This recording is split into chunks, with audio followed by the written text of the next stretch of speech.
यह matric class का आज का प्रश्न, प्रत्येक एपी के लिए प्रथम पद तथा सर्व अंतर लिखें।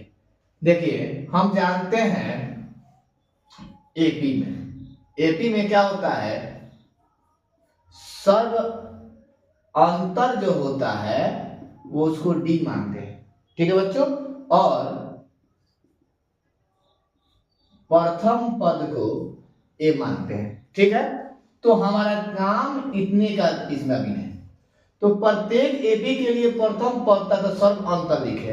देख लीजिए उसके लिए हमारा एक फॉर्मूला बनता है, यानी मान लेते हैं आप डी के फॉर्मूला लेते हैं यानी सर्व अंतर लेते हैं, तो T2 माइनस T1 हो जाता है। क्या हो जाता है?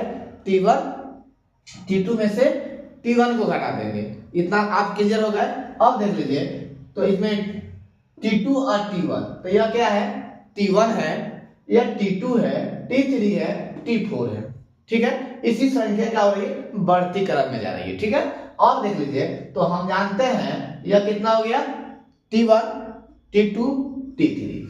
तो यहां से हम पहले क्या मान लेंगे, इसको T1 माने हैं ना, तो कथी है? प्रथम पद है, तो इसके हम क्या मान लेते हैं? A। 3 हो गया। अब देख लीजिए इसका D निकालने के लिए क्या करेंगे?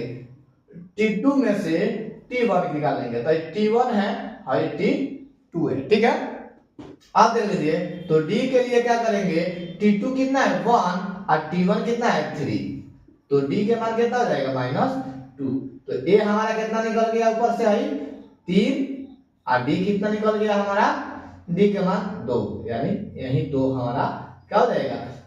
आंसर। यह एक ऑब्जेक्टिव क्वेश्चन है। इसी प्रकार अगर आप इसको लेते हैं तो देख लीजिए फिर तो कितना हो गया? T1 हो गया, यह T2 हो गया, यह T3 हो गया और T4 हो गया। यह क्या होगा? बढ़ते क्रम में होगा। तो फिर क्या करेंगे? यहाँ से A ले लेंगे, इसका मान लीजिए तो A कितना हो गया? इसका -5, ठीक है। और D लेने के लिए क्या करेंगे? T2 में से T1 को घटा लेंगे, ठीक है बच्चों। अब देख लीजिए तो D का मान कितना हो जाएगा? T कितना है? -1। अब फॉर्मूला हमारा क्या होता है? माइनस और A और आपका -5 है, ठीक है बच्चों। अब यहां से ले लीजिए तो D का मान कितना निकलेगा? माइनस माइनस प्लस हो जाएगा। 4 में से 5 में से 1 घट जाएगा, कितना हो जाएगा? 4। तो A का मान हमारा कितना आ गया था? यहाँ -5 और D का मान कितना आ गया हमारा? 4 प्लस में, यही हमारा क्या हो जाएगा? आंसर हो जाएगा।